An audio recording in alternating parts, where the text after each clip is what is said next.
Hello and welcome back to Botany 101. My name is Angela Nishimoto and I'm your teacher for this class. Okay, so today we're also going to see another video, all right? That's one thing that's special about today. And we're going to show us another part of plants the Polynesians brought, all right? So objective for today, just one, we're going to see a video on fiber plants, all right? So first we're going to have a little preamble, okay? So some fiber plants, very important. Okay, one thing that we know is that linen, okay, linen, Linum osteacissimum, okay, is the strongest plant-based fiber of all, as far as I know. All right. So I wanted to bring this up, and here you see a nice illustration, pretty blue flowers, right? Linen. Here's a little piece of cloth of linen made of the linum fibers. And you can see this is probably a very old piece, probably hundreds of years old, okay? And there's actually pieces of linen that have been buried along with, or entombed along with Egyptian mummies, and these are like thousands of years old. So linen is a very persistent, very strong plant-based fiber, okay? I brought that up because another fiber called Olona, Tuchardia latifolia, is the second strongest plant fiber, and this is from a plant that is endemic to Hawaii. What does endemic mean? Endemic means that it occurs naturally in Hawaii, no place else in the world. So a plant that is endemic to Hawaii is a Hawaiian endemic plant, such as Olona. An interesting feature of this Olona also, it's in the family Urticaceae. Okay, that's a flowering plant family, and you can see that this particular plant does have flowers on it, this one here. Okay, so in Hawaii we have plants that have lost some of their defenses. So here we have a member of the nettle family, the Urticaceae, that doesn't have any stinging hairs, as some people call it, a nettleless nettle. All right.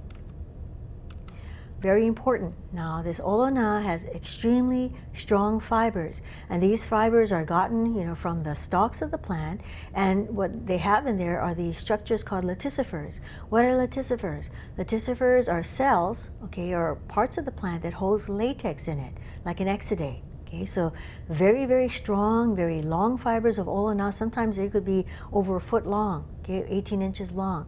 Very strong fibers from this plant. Very useful for making fishing nets, by Hawaiian people did that, making fishing nets. So this fiber was valued such that people would use it, okay, for making nets that they went fishing for, a source of food, all right? Nets also used to kind of cradle and hold gourds and calabashes as well. They call them koko, and they would also hang them from their awamo or their carrying poles, right, using fibers from the Olona. Very valuable. In fact, Olona was valuable enough so that it was an item that people would give to each other as gifts. Okay, Olona fiber. Okay. Another important use that Olona played for the Hawaiian people was that it was used as a basis for featherwork. All those beautiful feathered cloaks, of Kamehameha the Great and other ali'i nui, very high ali'i. Okay, they had the basis for featherwork on cloaks and also on capes. Right. Other fiber plants of Hawaii included the niu, that was a source of aha, which is cordage, right, from Cocos nucifera, also known as niu, right? And we also had fibers used from hau. Some people consider that hau is actually a weed, but it really isn't. It can be a very useful plant. Hau cordage, unlike other kind of cordages, could be prepared, by stripping off the bark of the hau plant, and this could actually be prepared by people who didn't have very much experience in this at all. It was very easy to do it, and it is possible that this hau cordage that people made was responsible for, lugging down partly unfinished parts of the canoe, the va'a, yeah? So they would actually chop down the koa tree, and then they'd be bringing it down the mountain using the cordage from hau, all right? So it's not really strong, but it can be used in that fashion, okay? Furthermore, we have ahu'awa, which is a kind of sedge in the Cyperaceae. We had uki-uki, and here are some flowers of the uki-uki. The uki-uki fibers were from the leaves of this plant, Okay, so this, as you can see, is a monocot. 1, 2, 3, 4, 5, 6 anthers, yeah, with 3 petals, 3 sepals. This is typical of Liliaceae, which is the family that this plant is from. Uki uki Dianella sandwichensis. Okay, another plant that was used for fiber by Hawaiian people is from the plant called wauke. Right? Bucinaria papyrifera, also known as paper mulberry. Of course, this plant is also famous for having been used for making kapa or tapa, bark cloth. Yeah, very elegantly patterned, very beautiful kind of fabric. Okay, felted fabric. Another plant that was used both for kapa and also for its fibers were mamaki, Pipterus albidus, and this is another member of the Urticaceae. Okay, so among these plants, and then we also had some others. So these were the plants used for fibers, among others. Okay, so now we're gonna go to. I'm encouraging you to watch this video and just enjoy, relax, enjoy, and pay attention. Okay.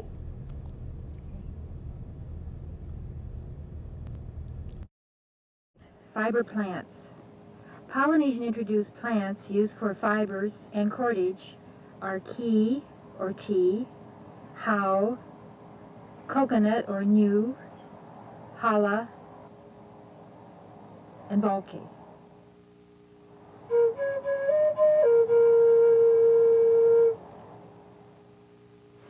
Winston, we've seen most of the food plants, and the fiber plants are next. You know, the Hawaiians had no source of metal to make nails, and so everything they constructed had to be tied together with cordage or types of rope. And also, you know, the Hawaiians didn't have any animal skins or wool or fibrous plant materials they could weave, so their clothes were literally made out of soft paper. Yes, and here we have the tea plant, or as the Hawaiians called it, ki, and it's a plant that grows 3 to 10 feet tall on slender, rarely branching stems, and the leaves are clustered toward the top, and the leaves are elongated, glossy, and have a very waxy coating. You know, this was a very useful plant in food preparation, like for storage. It was like how we would use saran wrap or wax paper today, but also for food preparation and cooking in the underground imu or oven. You could wrap the food in these leaves, and it would not impart any bad flavor, and these leaves wouldn't disintegrate. But it also could be used for wrapping whole kupu or offerings as well, like this one. And another use was for treatment of fevers. If you dip the leaf in real cool water and put it in your forehead, the rest of your body, it would really have quite an effect of reducing body temperature. So in Tigula, I hear that when you folks were younger, you used to use tea leaf, yeah, as well for carrying things out of the bushes. Can you show us how you used to make that? Aye. This is just two of several ways that we use the la'i, or the tea leaf. In this method here, we use it as a pu'olo, and we do that by breaking a whole stalk. Now, if you look at the leaves carefully, they grow in a spiral. And before we bring it up, we set it down, spread the leaves out as smoothly as possible. And whatever we're going to carry, like say when we used to go and gather mountain apples, you know, we used to place the mountain apples around the stalk after the leaves are spread out, and then carefully bring the leaves up, you know, following that spiral. First leaves first, yes. You know. That way all of the gaps are closed, and the mountain apple stays in there, yeah. And then we come out of the mountains carrying our mountain apples in this pu'olo. Interesting. Looks easy for carry, yeah? Yeah. And you can do the same thing with leis and flowers, you know, placing the lei over the stalk down to the bottom, or flowers, lay the flowers around, and again the same process, you know. And you can do that with food stuff also, yeah. And here's another pu'olo, type of pu'olo. Except it only doesn't have this. Yeah, it doesn't have the stalk.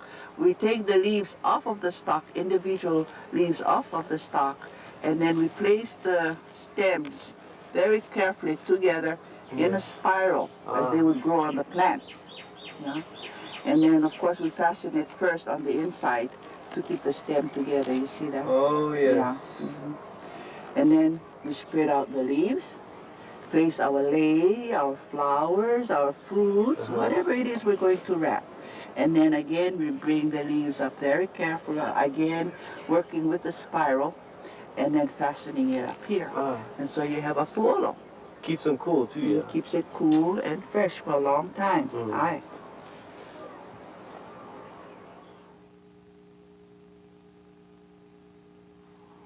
How is a wild hibiscus, as you can see from its scientific name, and related to the ornamental hibiscus of our gardens? The flower is certainly a hibiscus type and has the interesting feature of turning from yellow to orange, then deep red in a couple days before falling off the plant. The plant grows to a very tall bush, and a thicket of haw can be quite impenetrable. Leaves are heart-shaped. The seeds are produced in dried capsules which split open when the seeds are mature. It was certainly one of the most important plants for a source of cordage, to make rope or string or even thread. The fibers are found just under the bark, which is not too difficult to strip off, as you can see. The finished strip had the outer bark removed and then was twisted. The final product makes a beautiful white translucent fiber.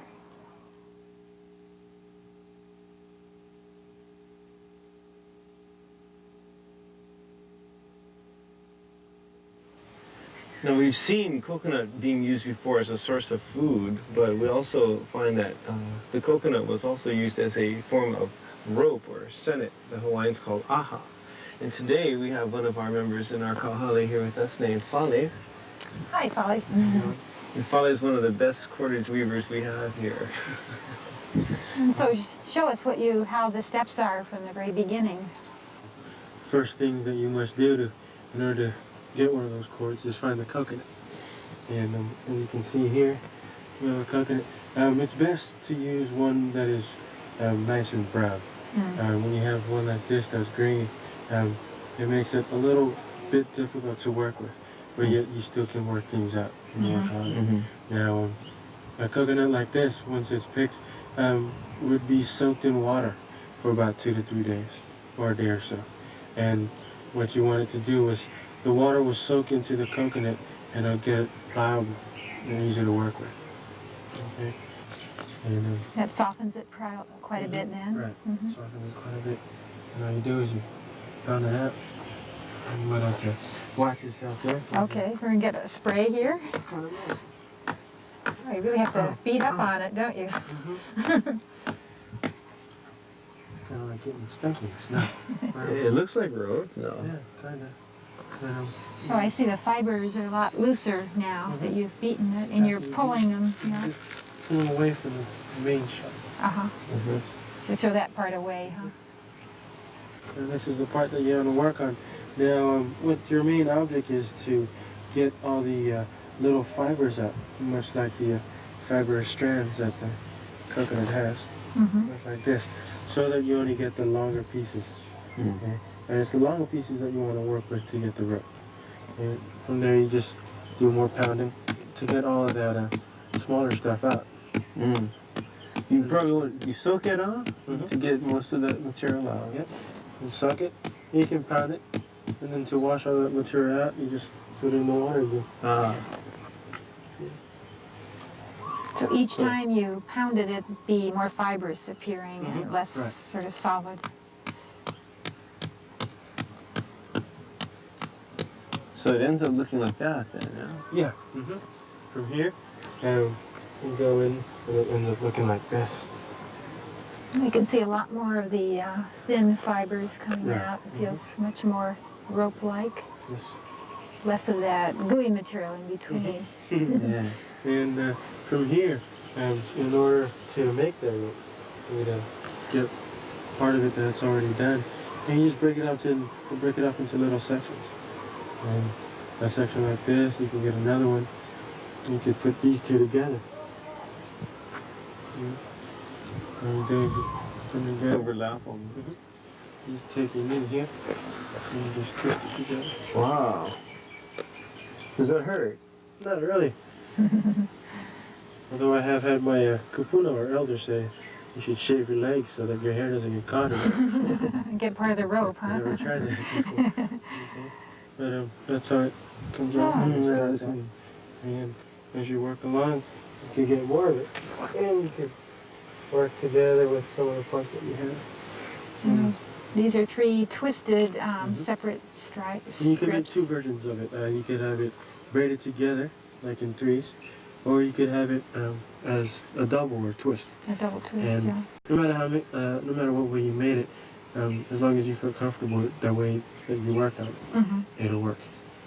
So either way, yeah, it's pretty strong then. And if I could just ask for Winston's assistance in making this. Okay.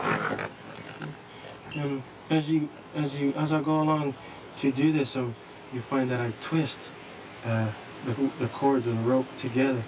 And the reason why I'm doing that is to keep the fibers together within one rope, and also to keep things separated. That way I won't get mixed up. You're twisting and braiding, and it's coming out pretty smoothly.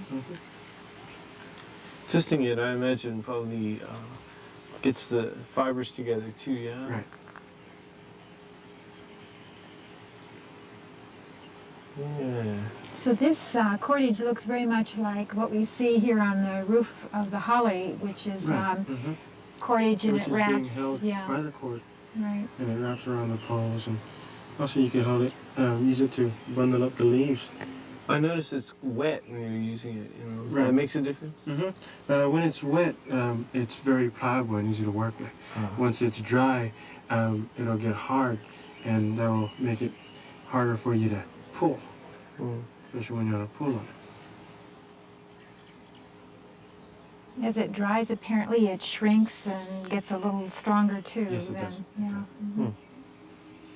So houses were put together with it, and Also the canoes, could be right? held together with it. There really were no nails or any other fasteners Hawaiians could use. Yeah, you just had to use the rope. You had to use what was around you.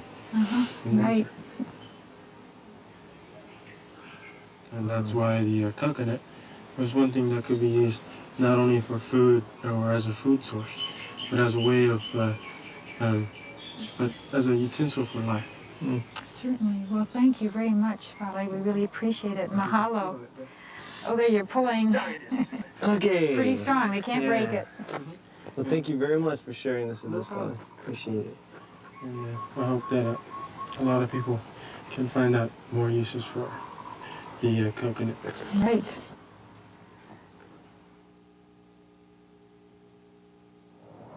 Hala, or pandanus as it is more widely known, was brought by the Polynesians to Hawaii, especially the types whose leaves were best for weaving. A wild type of hala was present on the islands before Polynesians came.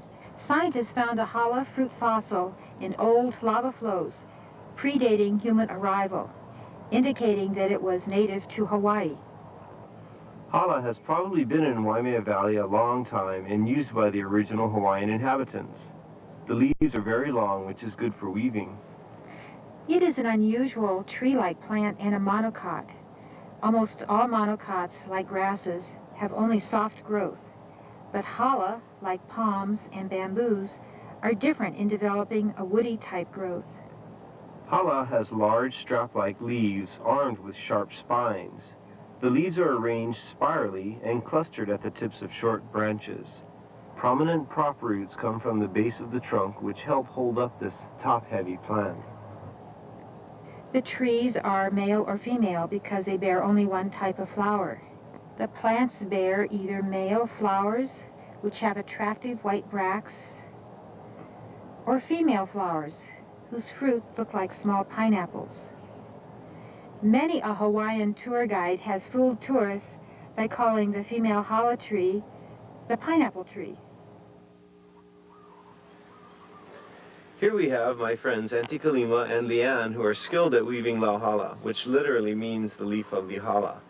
Lauhala were extremely important because they provided the material needed to make a variety of useful and needed items. Mats for floor covering in the houses, or hale, mats piled up for beds, and material for sails of the canoes are just a few examples. Because they're very resistant to decay and have a strong protective coating, they last a long time. This makes the effort to make items from them well worth the effort. Here's the beginning of the process of using the leaves. First, dried, fallen leaves are selected which have few imperfections. The ends are then cut off, and then the sharp spines along the leaf edges are stripped. Later, they're rolled to help smooth and soften them, and oftentimes they're laid out to bleach in the sun.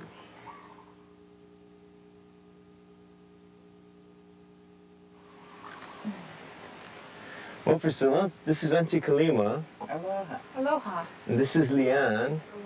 Aloha.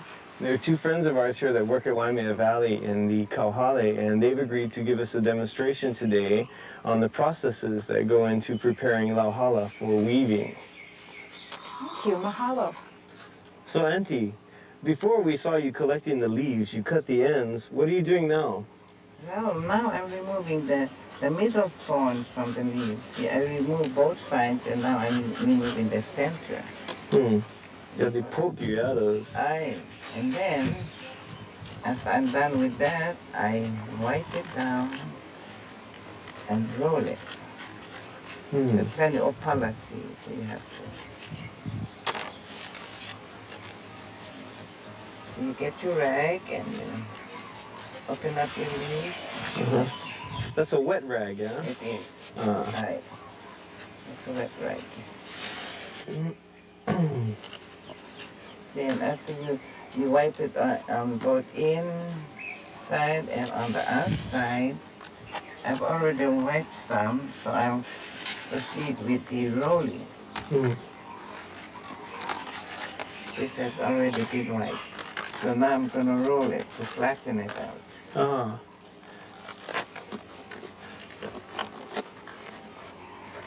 Nui kahana, lots of work. Process of preparing your lauhala. So the rolling actually flattens out the challah for storage. For storage.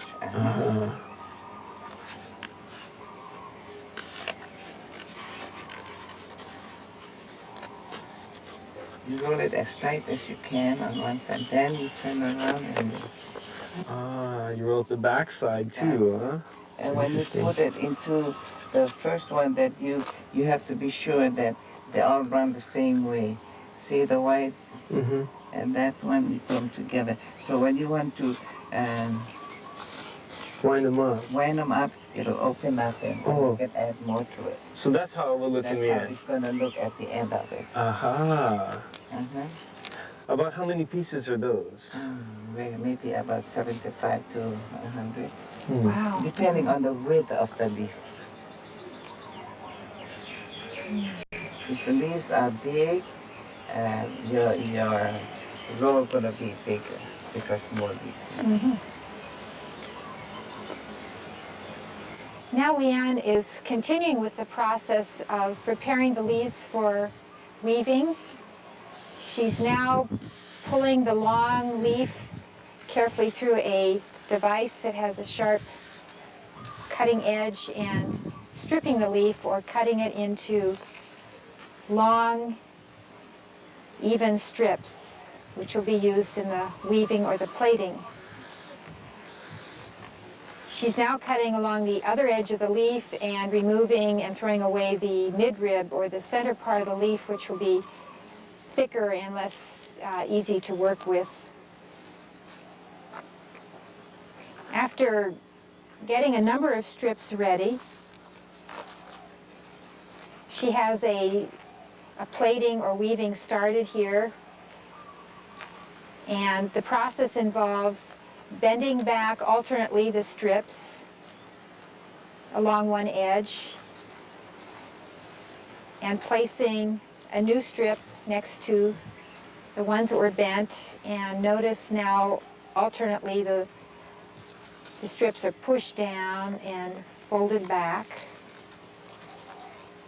This is much like the plaiting that you do in kindergarten when you have strips of bright colored construction paper and you weave them together, or technically plait them, because unlike weaving you don't have a loom and you're not using threads.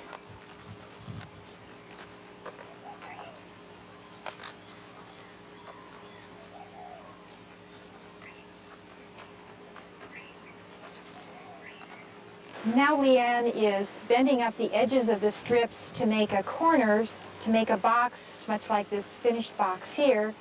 So if you see how it's going now, You can see that she's developed 2 of the corners, and the weaving now is starting upward to make this box-like structure.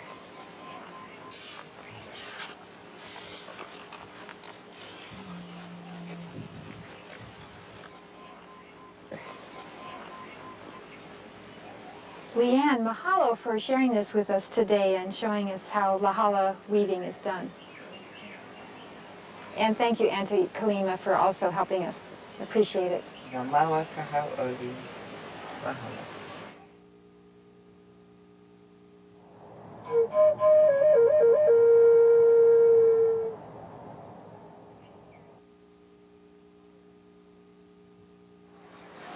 Balke was a primary source of a material, actually a paper, from which most Hawaiian clothing was made.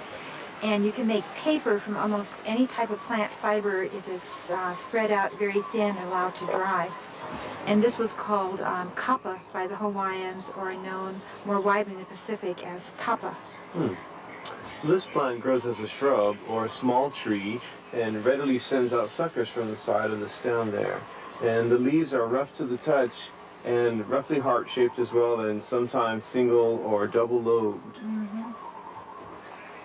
In order to grow the plant for tapa making, they would select long shoots like this one and take them off, plant them in the ground, and then they would carefully prune off all of the lateral leaves and buds along the stem, and that way they could get one nice sheet from the stem that would have few pukas or holes in it.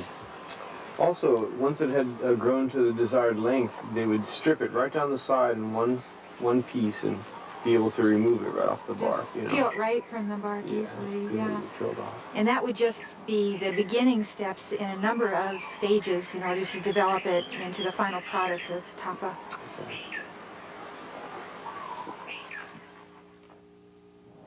Here we join Kawai Aona Uyoka, Director of Kapa, an organization dedicated to the research, recreation, and preservation of Hawaiian kapa making and other Hawaiian art forms. We're in the beautiful valley of Kahana today, and Valke is being grown here again after a long time that it hasn't been grown.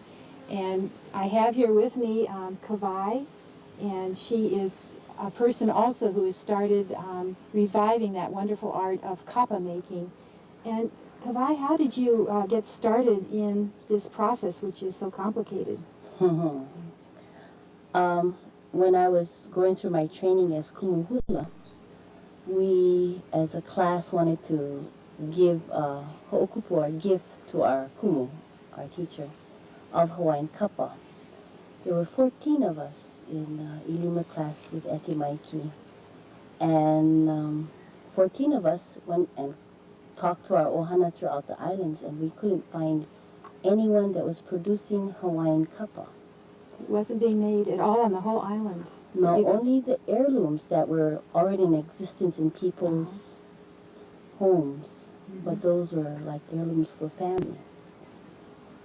So after we looked around, it bothered me that we as Hawaiians living here in Hawaii could not attain Hawaiian kapa. And then by doing research, I found out that Hawaiians made the finest kapa with the very intricate designs and multiple colors that other cultures never used. Could you show us now maybe a little bit how you actually start with the bark and process it in the beginning stages to make kapa? Okay. The branch itself, this is a la'o, and the bark is removed from the branch. I have a piece of bark prepared this way, and it's like going backwards, but... So that's how you started out, right? Yeah. So this is a part of a branch. It's not the best part. This is not the one that I would use for creating something special. Yeah. But this is kind of a good demonstration. Good for demonstration. Yeah. And the bark is removed, and you take off the ililepo owaho, or the outer bark. The real brownish bark here, and the green that's underneath it. Yeah, you have several layers of bark.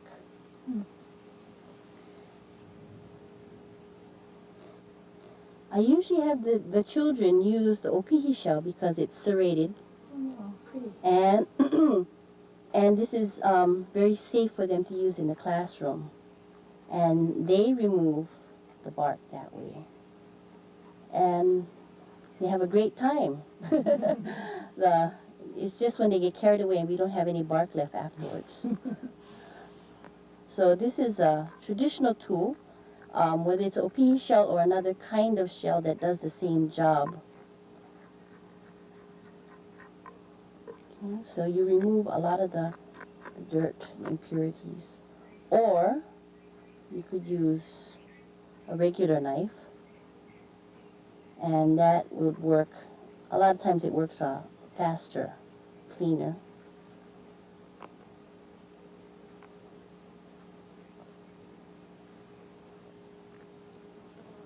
You said that if you don't carefully remove all this bark, then the finished product is less pure looking and more brownish, not as attractive.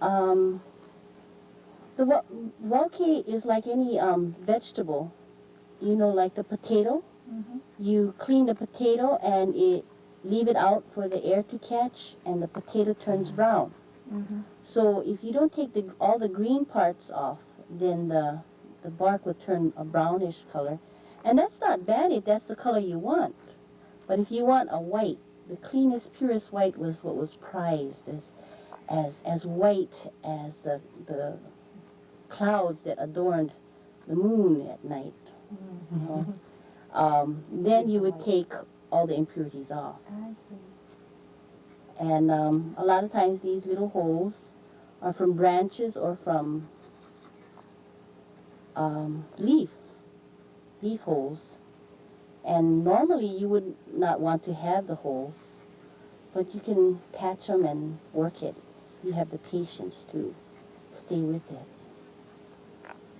Okay, as you get closer to the tip of the branch, the bark is thinner, and if the bark that's closer to the root, the bark is more dense, more thick. Mm-hmm. So the tip of the branch will fray easier than the root part. And so you have this bark that comes from this branch. And where's that puka? Right there. It's right there. Just like its original clothing. And that's what it will become, is clothing. Mm-hmm. And that's why kapa is light enough to be cool in the summer and warm enough to be warm in the winter. So you have your bast, your ili, your skin. You soak it because that Cleans it off a little bit. cleans it off. Get some of the- And in the fiber itself is a glutinous substance, a sap, that's like a starch. And that starch is what allows the plant, when you ferment the bast, to produce its own glue. You have a glue almost built into the bark. Yeah, the material. sap, the starch ferments. Oh, so the fermenting is a next step where this would develop. It's the more. one step that the Hawaiians took that other cultures never took. Oh, really? The fermentation of the bark so that it becomes slimy and smelly. And so when you put two pieces together, it'll melt. It'll felt right into each other. Go right. And that's when you won't be able to see the seams or the patches or the holes.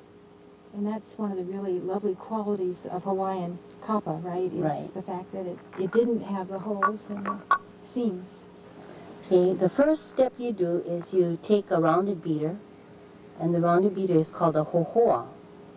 The mole surface is smooth, and it can take the most punishment. So when you begin your beating, you don't damage your tool, and it does the job. And this is the first beating.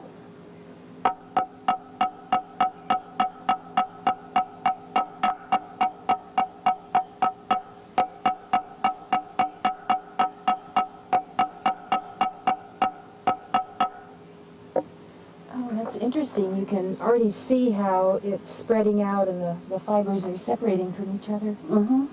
So you're releasing the fibers because usually I tell the children the tree had one job to do, to grow tall.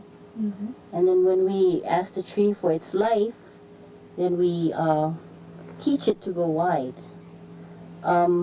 This is a very thin, young piece, so I would prefer using my ho-ho with lines. Mm-hmm. And again, the lines help to teach the wauke to do another job. Spread them out more. Mhm.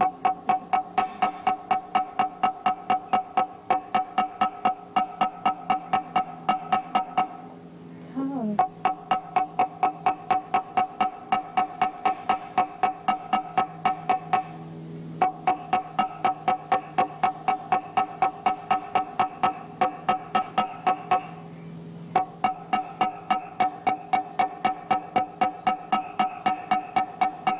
So you're just releasing the bark from its original job, and you're teaching it to do another job.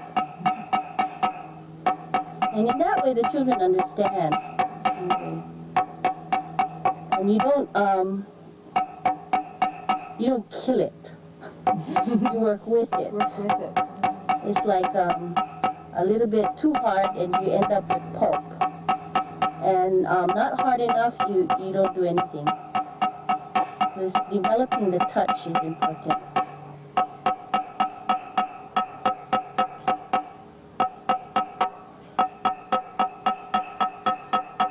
So I'll stop right here so you can see the difference. When it spreads, yeah? Wow, that is really good. And that's just the first time you actually start to feel it. I could see how those grooves were actually pushing it apart, which was very interesting. I wouldn't have thought that that would do it that way, but it does push them very evenly across from each other. It teaches it. Yeah. So, and you just finish pounding.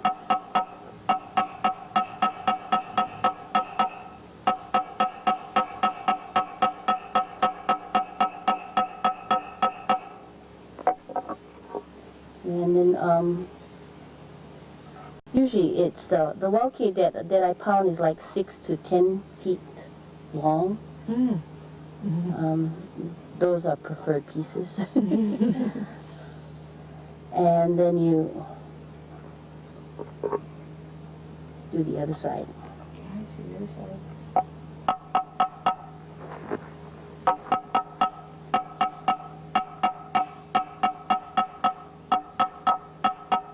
Can you imagine Hawaiian women sitting all day pounding and wondering what's happening to everybody else on the other side of the village? And one thing from personal experience, there's no way you can shut a woman up. Right. If she wants to talk, she gonna talk. Even if it means talking with the beats to her friend on the other side of the ridge. Because this sound, as you can hear in the valley, it carries through the valley. And I can basically tell when different students of mine are pounding. It's just natural that each person has their own style of rhythm. Mm-hmm. So you think probably the women could communicate with each other as they pounded a little bit? I think they could, but possibly they would devise something only with people that they felt comfortable with talking. Mm-hmm. You know, it's just like talking pig Latin in school. You develop a language so that you can tell secrets and nobody else know. So if there was a language that was developed with the beating of the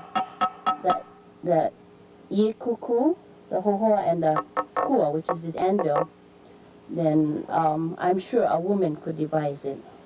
Because there's too many juicy things happening in the world that they want to tell each other about. Probably those languages are pretty unique and secret. So there wouldn't be just one language with many. Oh yeah. So whatever situation we're given, we find some way to communicate about it. So this piece could probably go maybe a little wider. This is about 3 inches. So it could probably go 2 more inches. Mm-hmm. And that would be the finished length. It could go 2 more inches. With No, I could dry it and wait till I get another piece that matches, or several pieces that matches, and beat it together.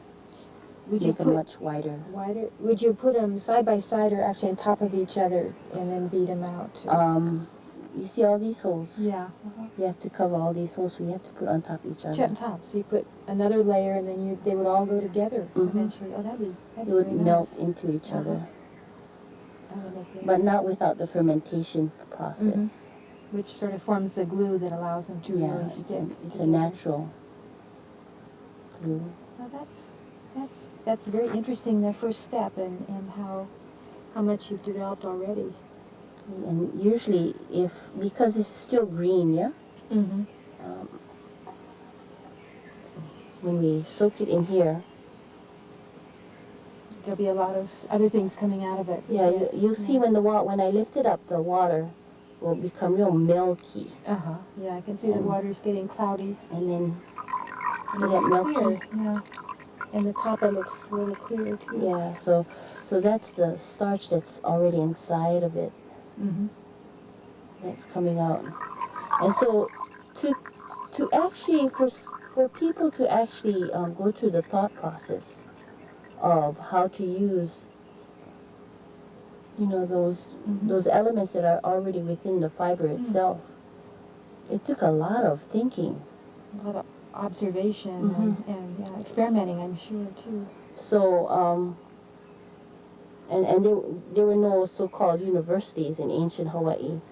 So our people learned from observation of nature and each other. Yeah, each other, I'm sure they So depended on that. So to be the culture that had devised that process that other cultures didn't do, that speaks highly of our ancestors. It really does. After we're finished with the first beating, what we need to do is take it out on the grass to dry, and that's called, when it's dried, it's called a mo'omo'o. And in that form, we can store it for years. Oh. And when we need to use the kapa again, the mo'omo'o, to activate it, we just soak it and pound it again. Okay.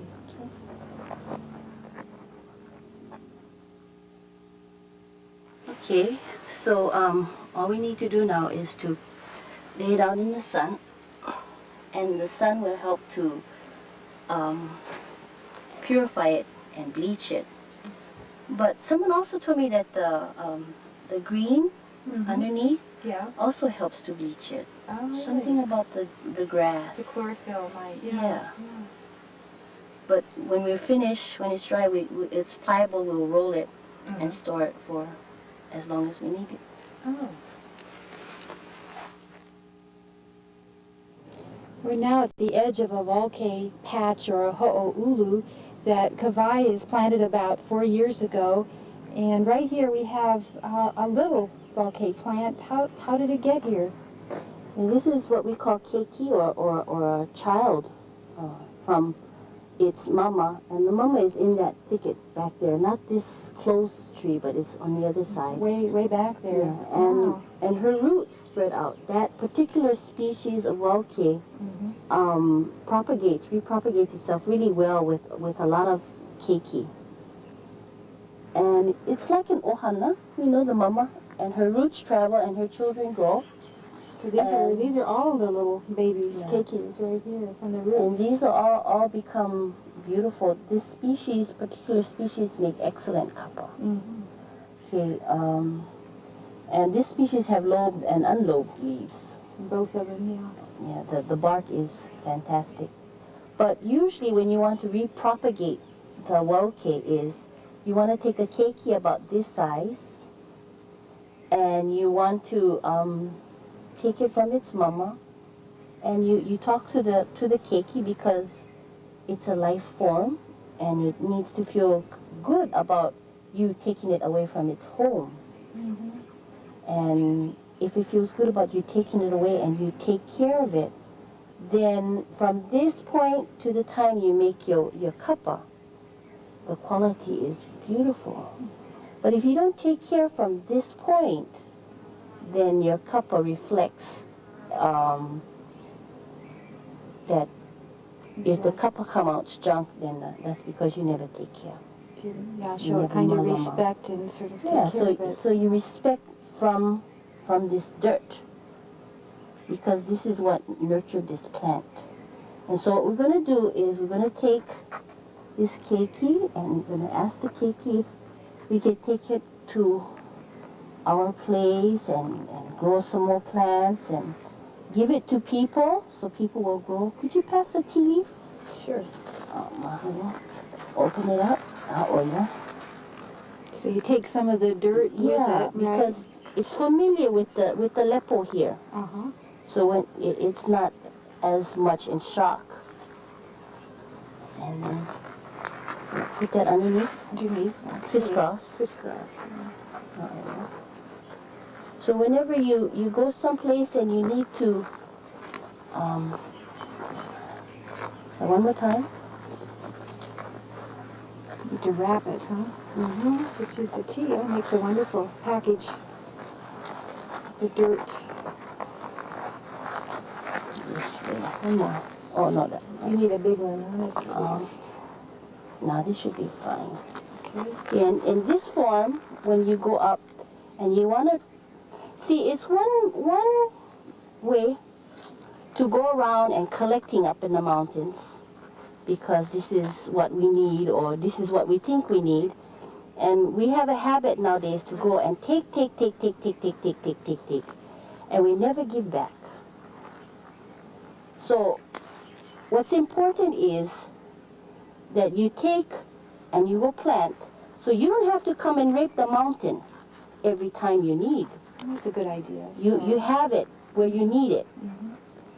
And that way you perpetuate not only the art form itself, but the whole culture from the ground up. Because the Hawaiians originally would have this growing in their backyard, right? If this is what you need, then this is what you have to malama. You have to take care. You don't just go someplace and say, oh, I need this, and take. And pretty soon, the next time you go, no more. There's nothing for the next generation, for the next people. So if you need to take, then you have to ask the elements. You have to ask the elements. You have to ask the plant. And if the plant no let go, when you go to your house, go and die. Because you didn't take it with a good heart.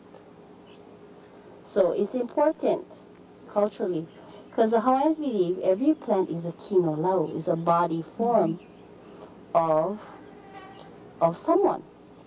In this respect, Maikoha gave his life so that his children could use the plant that grew from his grave to make the kapa. And because Maikoha, it came from his grave, they believe that it is kino lau, a body form of Maikoha. So you would honor Maikoha and for sacrificing his life so we can have this. And you would honor his children for taking a simple bark and making clothing and something of beauty with. Because in chant and form, it's a way of honoring someone that has done it and pass it on from generation to generation. So a lot of times it's not just to people misunderstand and say, oh, you worship. To me, it's honoring and respecting a tradition that was started and giving respect and honor where it belongs. And so you have to take this. Oh, thank you very much. Oh, I will treasure it and honor it and grow it in my garden. Mahalo. Oh, no, kahau'oli. Well, Kavai, after you have the young plant, what next do you do to make it grow and be ready for tapa making? Well, after you've taken care of it and it's grown, and as it's growing, you'll see that all these leaves, okay, in between the leaf and the branch are little suckers, and these little things grow into branches. Okay, you don't want those because they make holes in a cup, and the holes you have to patch. So you would take care of it by taking the leaves off that way. So you come here into the patch every couple of weeks and clean off? We don't have time. Yeah. See, time is a very, very elusive thing. And then you loamy the branch so that the suckers are off. And that way, when it's time to harvest, you'll have a beautiful piece of bouquet to pound. And if your product in the beginning is beautiful, you don't spend time taking off blemishes, patching holes, and so you just take care of the plant while it's growing. Makes your work a lot easier. Yeah. This is what you don't want. You don't want the branches to come out this way. What happens is you have large holes, and the density of fibers is different. So right here, the density of the fiber is wide. So it'll get wider than the rest of it. But this part is beautiful. This is, right here, this is a good size for harvesting. When there's a purpose to harvest, I'll harvest. And it goes straight, and it's at least a little over 5 feet. So it'll be a wonderful piece to make a cup, and it's thick. It's older, so it'll be thicker. So why don't we go and see how you do this very last forming of the copper material, okay?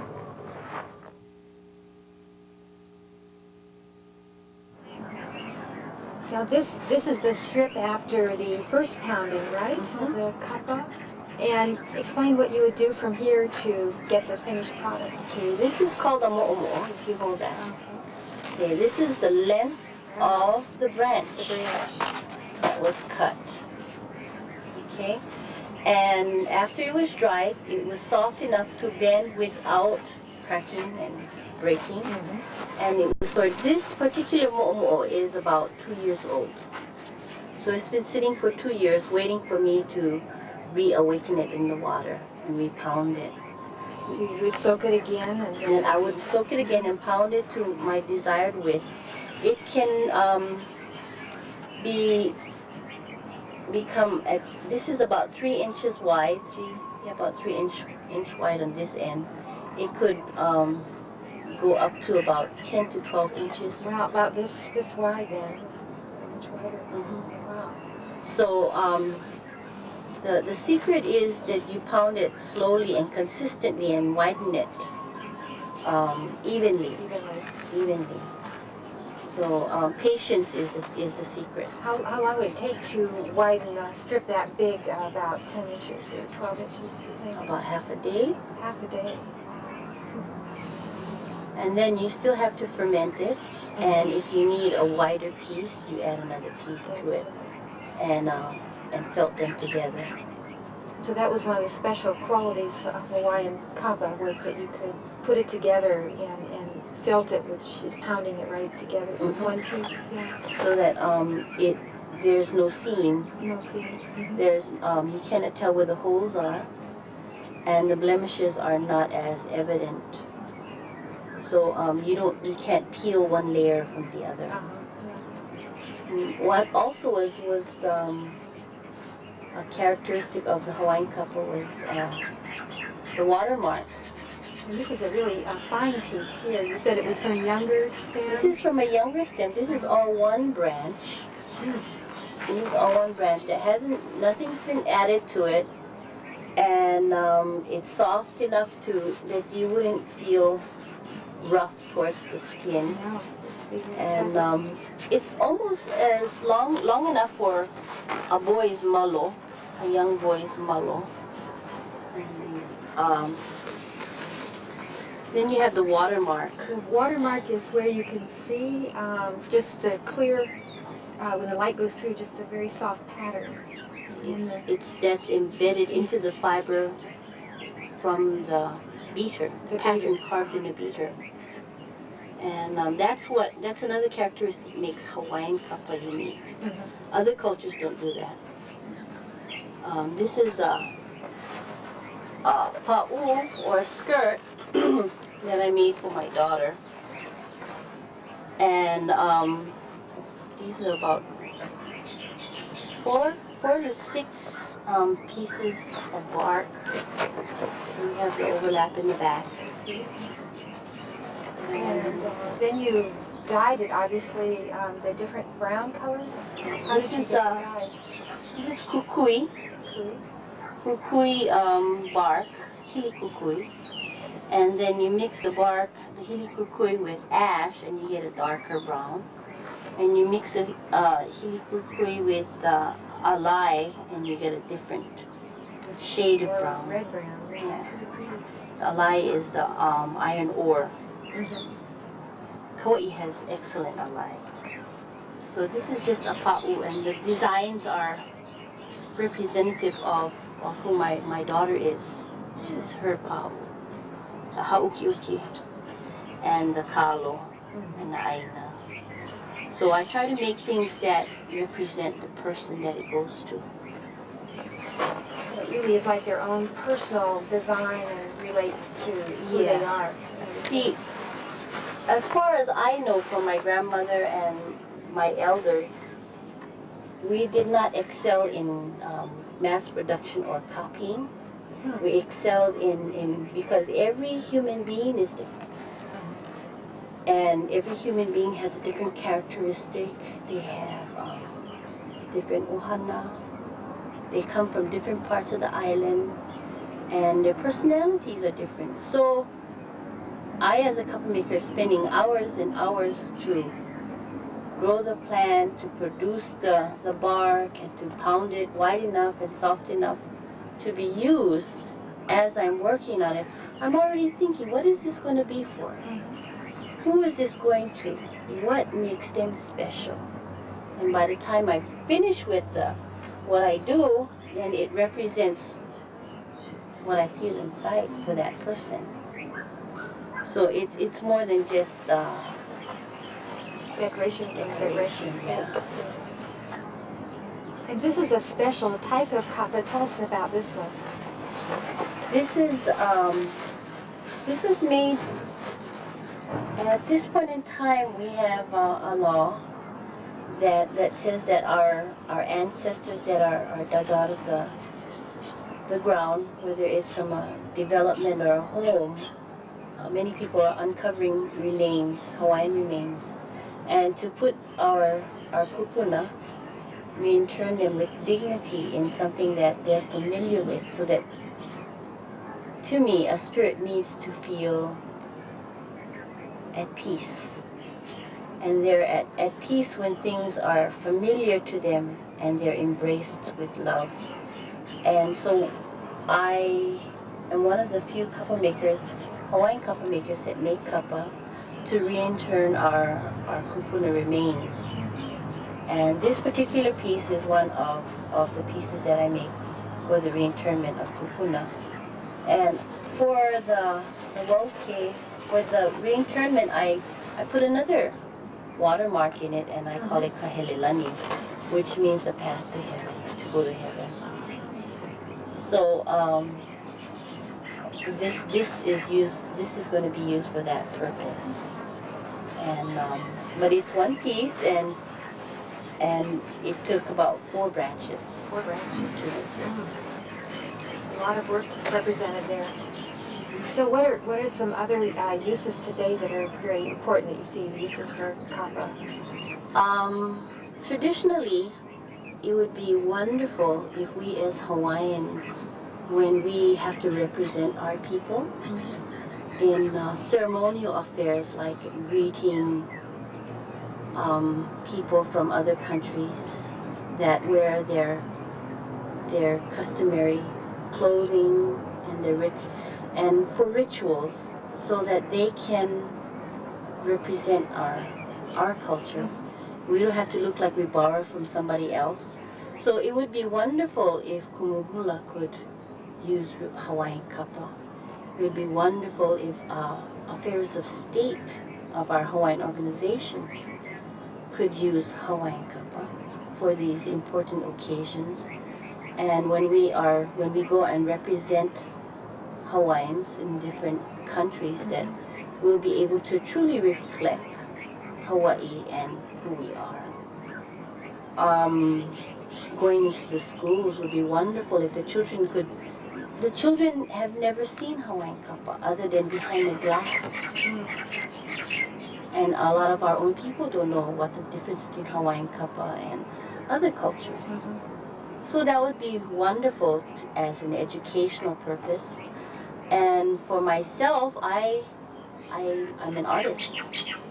So I want to be able to use the kapa as an expression of me today, expression of my kupuna yesterday, and hopefully my children can use it as an expression into their future. So one of the few things that I do is I try to combine traditional prints, the ohikapala, with contemporary design. This is my uncle's hands. My uncle was a master craftsman, Paul Aona, and he was blind, so his eyes were his hands. So one day I decided to do something, and I said, "Uncle, give me your hand." And put them on. And so to me, even though my uncle passed away a long time ago, I have a part of him that I can share with everybody.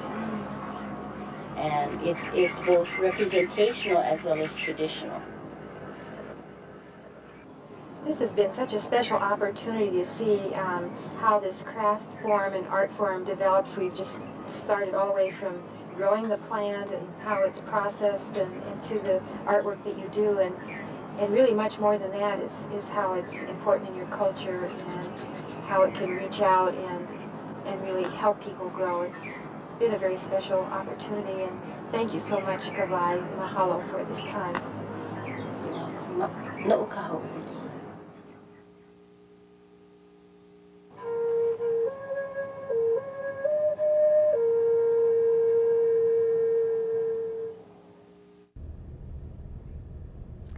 All right, so we saw that other video, and it kind of showed toward the end there where you have all these different elements. You know, you have art and craft, and you have the plants, and you have culture, and it all kind of works together.